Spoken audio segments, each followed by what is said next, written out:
Let's start with a quick rundown on intermittent fasting. And I'm just going to double check to make sure nobody's waiting in the waiting room. I don't think so. Okay. Um, so Erin, are you in a place where you can chat, or are you walking around? And because I won't look to have more of a discussion. I can just present. But if you're around and can engage at all, let me know. Yeah, I can. I'm just sitting here adding ingredients to my chili as you talk and listen. So Okay, I'm good. cool. So I'm just kind of curious, when you think of intermittent fasting, are there um are there like myths or questions, anything top of mind that you can think of when you think of intermittent fasting? So my thoughts are based on my personal experiences in trying to do it. Um, I think I think the idea of it is good. I think the reality of it is maybe not as achievable, just based on um, busy lifestyles. Um, Hmm. and I've found some issues with it personally. I like to work out in the morning, and the times that I was kind of experimenting with it and trying it out, I was finding that I sometimes either felt like I was lacking energy for my workout, or I would eat after my workout around 11, and I was so hungry at that point that I would eat double what I really needed because I just Mm. felt so hungry. So I was Yeah, kind of negating the whole idea of, the calorie deficit by, essentially skipping a meal by doubling what right. I ate the next meal. So Yeah. I think it's a good idea if you can really stick to it. The other part that was hard for me was ending, or I guess starting my fast as at a reasonable time, because there's nights where I'm running kids around and I don't get home to eat until 7:30, 8 o'clock sometimes. And then it's like, gosh, you got to wait so long the next day to eat. And it was just, I didn't have enough consistency in my schedule to really stick with Hmm. it. So I think those are the two problems that I've come across when I've tried to do it. Okay. I think those are really valid. And maybe this might help you to gain a few strategies and just I think the point that I want to talk about, I'm going to go back to a few things that you mentioned in just a minute, but the way we'll flow through this is to share. I want to talk a little bit about what intermittent fasting is and isn't, why consider it in the first place, if you want to consider it, who should do it, who shouldn't, how it works, how to break your fast, and some tips and hacks and any questions you might have, or just to anyone who's listening. As questions come up, I have a feeling this will be one of several conversations we have about intermittent fasting, but I'm happy to cover it again. And you all should know how to reach me. So I'm happy to answer any questions that you may not have a chance for me to address because you're not on the call. So, one of the things that I want everyone to look at, to be thinking about before we get into some of the details around intermittent fasting, is that um, we have to look at intermittent fasting like it's a diet option. It's another tool in your toolbox to help you live healthy. And it's similar, or think of it similar to if you're someone who prefers to eat vegan, you're someone who prefers to eat a high protein diet. If you want to eat a low fat diet, it's one of the tools in the chest that we'll pull from as a way to experiment to see how you feel and if you get any outcomes you're looking for. So it's simply a tool. It is not the end all be all for everything. And it's gotten a lot of hype. And it's also lately, some of you may know from my Monday call, there's also been some negative press about it, which I don't want you to be concerned about. But if you are interested in some of my thoughts around that and what the experts are saying, so uh, I think it's important just to know this is a tool. And oftentimes most people use it for weight loss, but there are some other potential benefits you should be thinking about. So let's dive in. And first, I just wanted to talk about like what a little bit more about what it is and what it isn't before we go into who should do it. So intermittent fasting is a strategy that most people want to try. And the reason it's gotten so much hype is because it is potentially a way that your body can burn fat. Now, when I say burn fat, I'm talking about body fat, not the fat that you might be consuming in your diet. So, not dietary fat that you've just consumed, it's your body fat, like your visceral fat and underneath that. So you've got these systems in your body, one that's used to burning sugar, the calories that you have that you're intaking, and then you've got a fat burning machine. Well, if we're always eating, then our body is burning what we've just ingested, which are carbs, protein, and fat, and it burns off the glucose first. And carbs, vegetables, almost everything we eat turns into glucose in our bloodstream. So if our system is only burning the calories, it doesn't mean that we might not lose weight, but may not, maybe slower, or we may not be burning fat, body fat. So people really love the idea, and the intermittent fasting is popular for years, but it's the whole concept that by going into certain feeding windows and then stopping feeding, that our body burns off the glucose. And then over this extended period of time, your body moves into a state of ketosis where it starts to burn fat. So that's why it's super popular, because people think that when they do intermittent fasting, they're going to lose weight, and they might be, but they could also be burning fat. Um, let's keep going into the details, and I'll be kind of just diving off, like moving off of and building on that from our conversation. I think it's important to talk about who shouldn't do this. So, any woman who's trying to get pregnant, who's nursing, if you fall into that bucket, this is not a time for you to be intermittent fasting. Your body needs all of this isn't a time to reset your gut. Because when you go into an extended period of fasting, you're turning over cells, you're turning over your microbiota, and you also are passing toxins out of your body. So this is just not a time to do that. And so please understand that. And there's two other kind of buckets of people who shouldn't intermittent fast. If you've already been doing IF for a period of time and you're not feeling well, or you're just not seeing results, it's just a situation where you want to think about not doing this any longer. Your body needs to adapt. Your body adapts very quickly to the ways that you're eating, and you it's important to have variability in that, and always fasting isn't a good thing. So it's just one of those things that if you're like, hey, I've already been trying this, but I really haven't seen some of the results that I want, or maybe that Amy's sharing with me, maybe it's time to take a little bit of a break. Maybe it's a week or two. And you don't need to be intermittent fasting every day. That's not necessarily a strategy that you need to do. And then you should just always check with your doctor. If you're on medication or you're just wondering if this is the right thing for you, I think you always need to check with your doctor, because that is not me. I'm not a doctor. You all know that.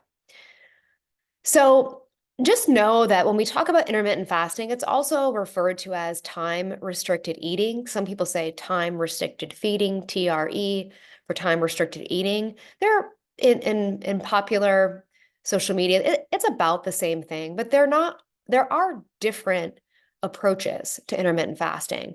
So the number on the left is are the eating when are the fasting windows and for the daily approach, and the number on the right are the eating windows in hours. So the most popular way to quote unquote intermittent fast is 16 hours of fasting and the window of 8 hours to eat. But there are a lot of different ways that people do this. Some of the people that I believe are experts out there, some of them swear by 12 or 13 hours of fasting. So there is not one right way to do this. The only way you're going to know if it's right is if you see the signs that it's working and you feel good.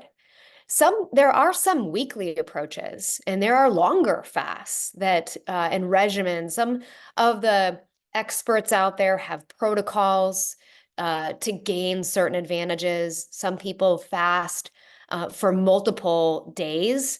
They might do a 24-hour, a 36 or 72. So there are more than what you see here, but there are all sorts of ways. And again, there isn't really, in my opinion, one right way. There might be some ways that if you're seeking specific outcomes that you want to keep in mind, which I'll get to.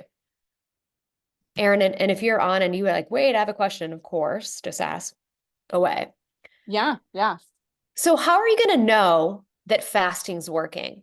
And you can see I've got some asterisks.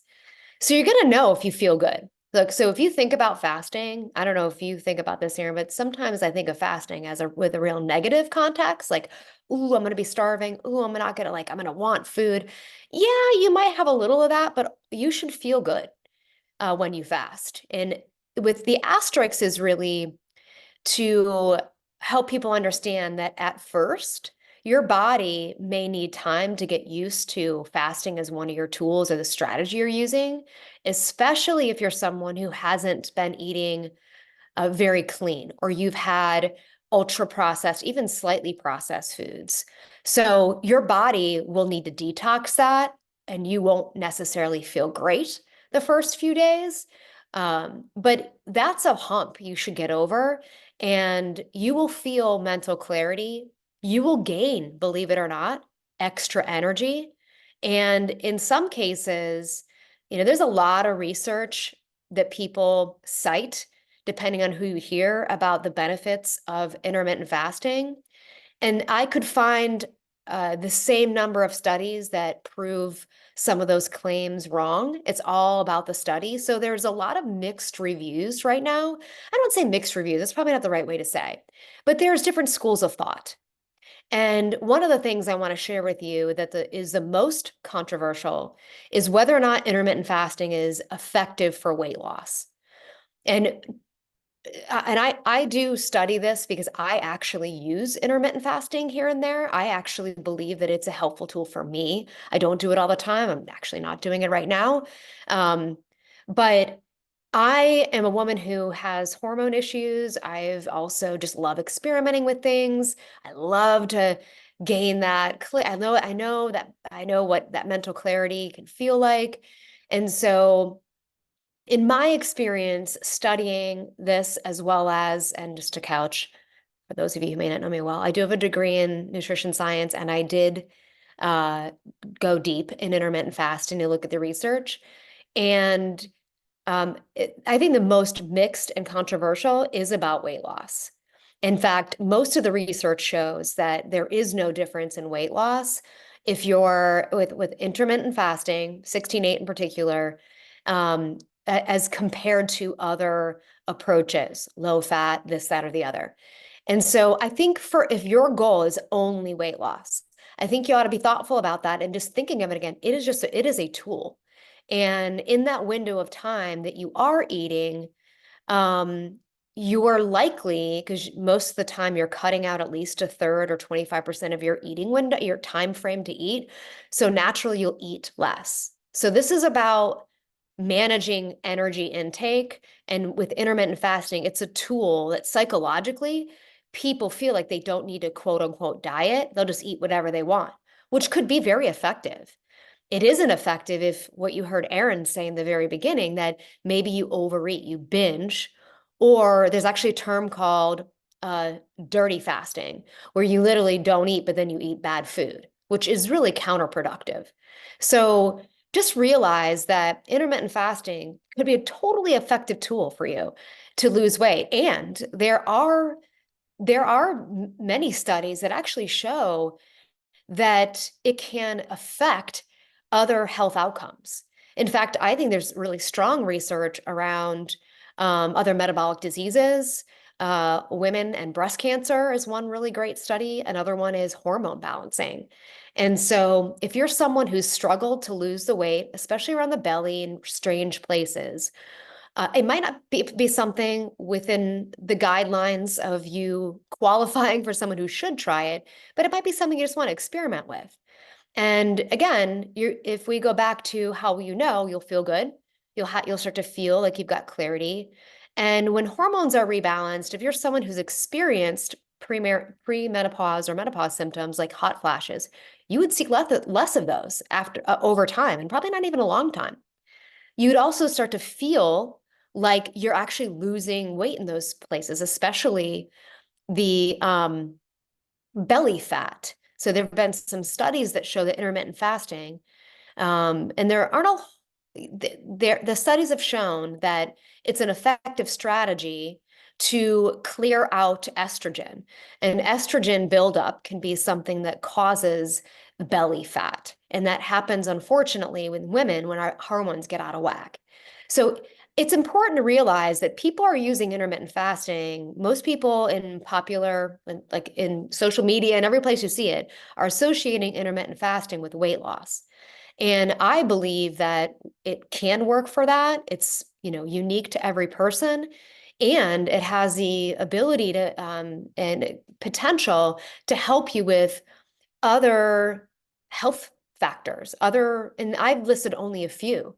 There's a lot of talk out there about it affecting just other diseases and reducing your risk for just other conditions. So, but the science is still evolving. As we can tell, I shared on Monday that there is these headlines around intermittent fasting, and it causing the headlines were scare tactics that intermittent fasting, specifically the 16-8 protocol, leads to an increase of cardiovascular um, episodes. And that is really just a strategy that media is using to create some controversy.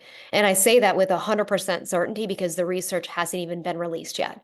It was some of the American Heart Association actually released that and the full results aren't out. It hasn't been fully reviewed, and it's based upon, according to, PhD experts out there who are commenting. But if you, because the report isn't even out for me to analyze it. I'm basing it off of experts like Peter Attia, Max Sugaveri, and other people that I know and trust.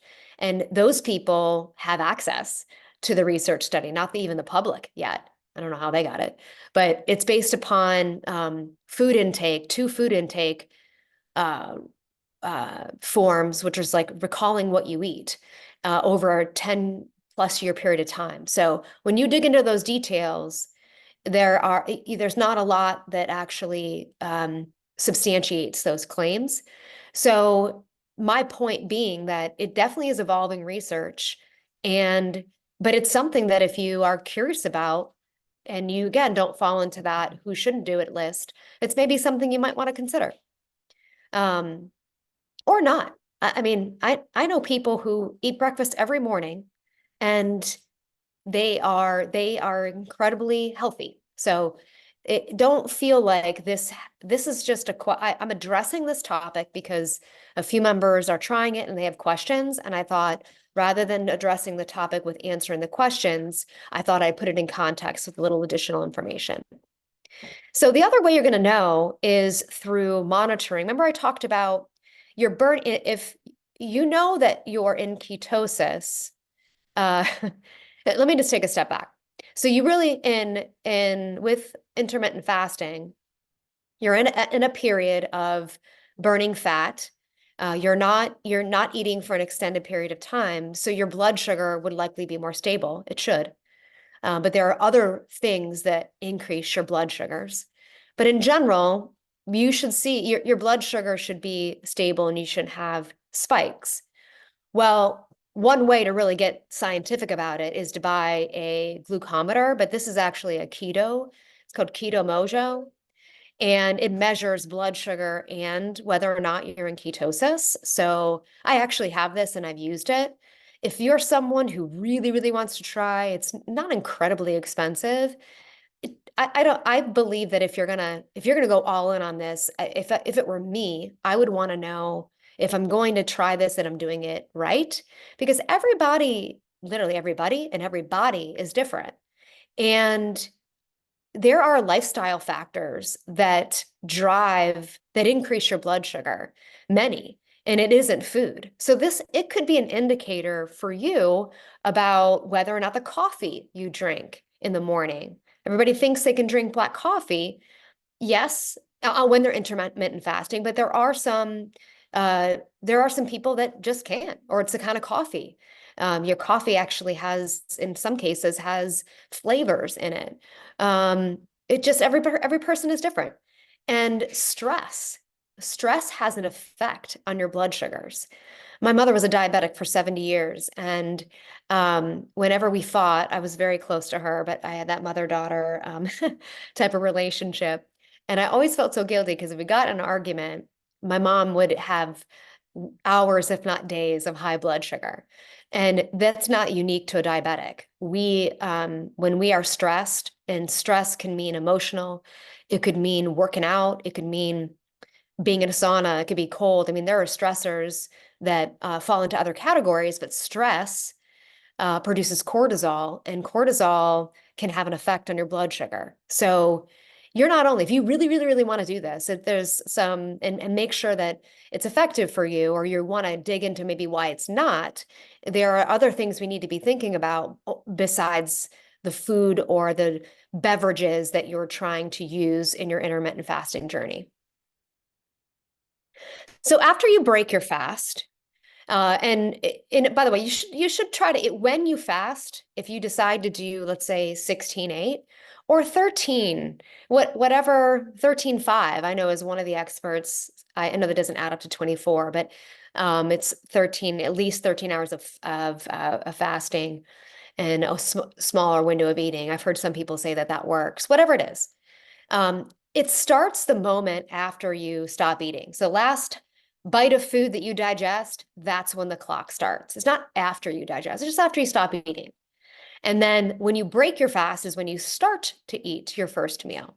So that can really be any window of time, but most people stop at 6 and then they have a later breakfast, or it's later, they stop at 8 and then they are maybe eating lunch. So if you are going to do intermittent fasting in whatever sort of ratios, try to be consistent when you do it. Remember what I said, you don't need to do it all the time. You can do it a couple days a week. You should have variability in how you use this tool. And when you break your fast, to avoid binging, you want to start with healthy fats. So that will minimize the spike in blood sugar, make you feel satiated, might actually even keep you in ketosis and keep the fat burning going. So, you might just have a couple bites of mashed avocado, or just half of an avocado, or a handful of nuts first, just to ease you into it.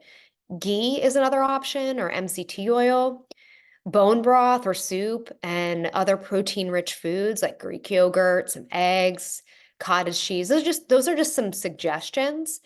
If you're someone who tries a longer fast, so there's research that shows that a 24-hour dinner to dinner type of fast is associated with benefits like regenerating cell turnover.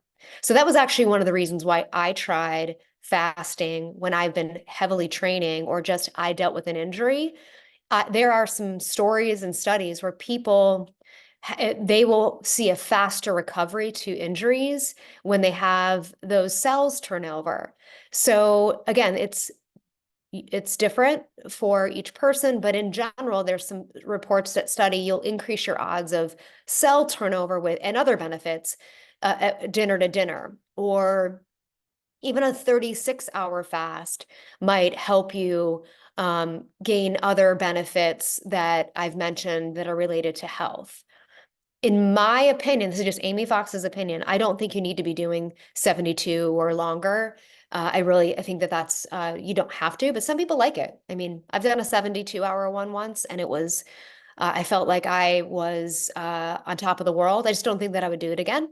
That starts to, yeah, I also have to balance the benefits of that versus just being a real whole person balancing things. The reason that I mentioned that here is that the longer you're fast, you want to be thoughtful about how you reintroduce foods and break it.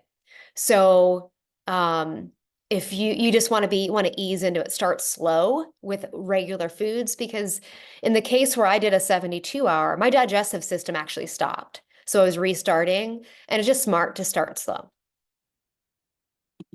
A few other tips. So if you're someone who just wants to try it, and again, you just want to try it a couple days, the best thing to do is to actually not immediately start. So it'll be easier for you. You will feel fewer effects. Some people just feel like crap if they start it because they've just been eating like crap. So just think about, and what I mean by don't jump in, I really mean a few different things.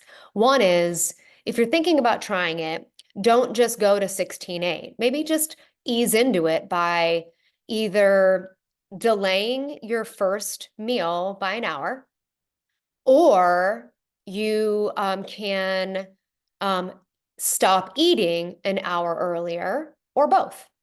So just think about easing into it so you're gradually moving. Maybe you just were someone who stopped eating around 9 and you ate an early breakfast at 8 and you moved to 10 hours of fast. Just start slow, see what happens, and just make it easier.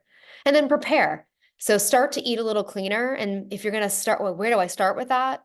Like my main message that I always share, like start with getting rid of ultra processed foods. That's just a strategy overall that you should be thinking about to be healthy. And when you're fasting, I want you to think about getting your drink on. And what I mean by that is I want you to think about always having some water around and having something in your hands, because it's natural to feel a little hungry, but you want to be thoughtful about what you can and can't consume. So remember, the whole idea here is that we are fasting and you can drink as much water as you want. You cannot, if the idea is that you do not have food, because food will move you out of ketosis and you will spike your blood sugar. And so water, plain water, of course, won't do that. Coffee shouldn't, but you want to make sure that you're having coffee that isn't, there's actually coffee that's cleaner than others. It's just like a good quality coffee, and it's black coffee. And by the way, some people, their blood sugar spikes when they have black coffee. And I think for the common person, have your black coffee, just don't have your flavored creams. And we're not talking about a Starbucks run where you're having flavored coffee. In fact, fat-free creamer, all of that has fake sugar in it, and it likely will increase your blood sugar. With an exception that you could have, some people can put full fat in their coffee. Some people actually do that to extend ketosis, feel a little full. So the MCT oil, or if you've heard of bulletproof coffee, bulletproof, people are just adding a version of MCT oil and fat to their coffee, full fat. And that's generally a strategy that sounds a little gross to me. You may have heard butter and but hey, you do you. Um, I would have just a little bit of black coffee, and I would move into, you can have Element. Element is a brand of electrolytes, and they are zero sugar. I love Element. I can share a code that would give you a few free things. But it's one of my favorite it's got electrolytes in it, but it doesn't have sugar. It is fully acceptable to drink that. And it has, more importantly, it has some vitamins and it has minerals that you need to really do fasting right. And so my whole family drinks that. My son, who's 17, had acne. He drinks a full bottle of it every night, no acne. I drink it every day, and I mentally just feel better. We all generally walk around being a little dehydrated. And so I think we all could use electrolytes, but all electrolytes aren't equal. And so that's something you can be drinking. You could be drinking some mineral water. Um, so the list is a little bit low, but once you get used to it, it's really not a big deal. Um, and what do I mean by get and give hugs? So you want to be thinking about reducing your stress. And one way to reduce your stress is to boost your oxytocin or your feel-good hormones. And a lot of things do that, but uh, it was sort of just a fun way of putting that. But we have to be very thoughtful that you could be doing all of these things, but if you're highly stressed, your blood sugar is going to rise for a period of time, and that will kind of contradict what we're trying to do here. So that's a really simple and easy way to manage stress levels. So I'm going to wrap up. I'm sure there's stuff that I didn't cover, and because it gets pretty technical, but if there's any questions, I am happy to answer them. I have a quick question, Amy. Yeah. So as far as the intermittent fasting and workouts go, Hmm. based on your, um, you know, the information you've read and your knowledge, do you feel like the fasting affects your output as far as workouts go? So for instance, if you're lifting weights and you're in ketosis, will that affect how much you can lift or your energy level during a hit workout? So I think that's always been my biggest concern, is that I'm just not going to have enough energy to get as good of a workout as I want. Yeah. So what have you experienced when you've tried to intermittent fast? Has Um, that been something that you felt like you weren't lifting as hard or didn't have the energy to really have as good of a workout? you know, I I don't know that I've ever really stuck with it long enough to see a real pattern. Um, I think I read some stuff before I tried it that said that if you're doing an aerobic workout, it's okay, but if you're getting into anaerobic workouts, it's not as good. So I think I got in my head about it, and I got a little scared, and I didn't necessarily give it enough of a try to really, Mhm. see how it worked for me. Um, Yeah. So I one of the things oh, go ahead. I'm sorry. I was going to say, what I have landed on and what seems to work best for me, I think, as far as energy goes, is before I work out, I'll usually eat like something really little that's low carb, like for instance, like one of those egg bites, or that egg bake that really is mostly protein, which doesn't have a lot of sugar, so I'm not raising my insulin levels, all that stuff. And then eating the other half of that after my workout, along with a protein Mhm. shake. So that's generally my routine, and it seems to work well, but I haven't really tried anything long enough Yeah. otherwise. So a few things. One, it's completely personal to you. Um, I wouldn't be afraid though. What Okay. the research, if you were looking into anything, in the past year, there's been more research that shows that there was some research that sort of hinted in the direction that intermittent fasting might lead to muscle loss.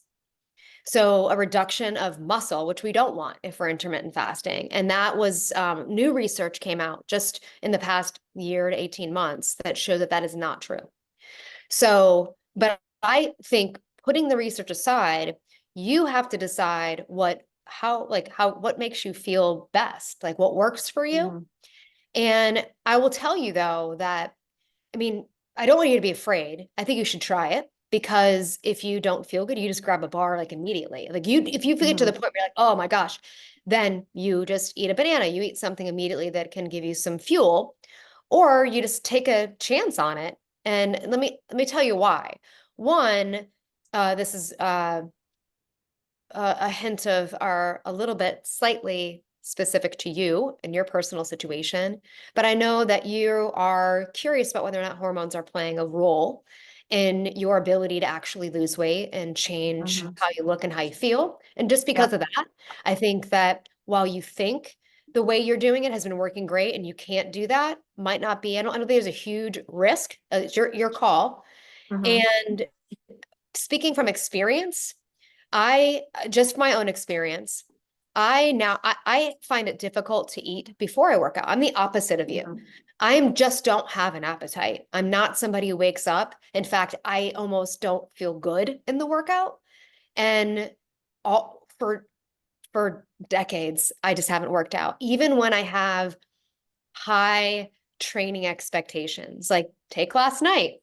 I had a 3 hour, I am weeks from an endurance event, long training session last night. And I did that, wrapped up at 10 p.m. I went to the gym this morning and had another big workout in, and I have not, the first bite of food I had was at 11. And Okay. so I just did from a danger perspective, like my body, I function great. I had no, Mm. it just, but I think it's really a personal decision. Mhm. But I just want you to balance, like you also just have been thinking about how do you make some changes? And this might be Mhm. something for you to think about. And Yeah, the I minute you definitely don't think feel it's a good, good option. yeah. Mhm. So I know we're at our time, and I appreciate you hanging in there with me. And thank you,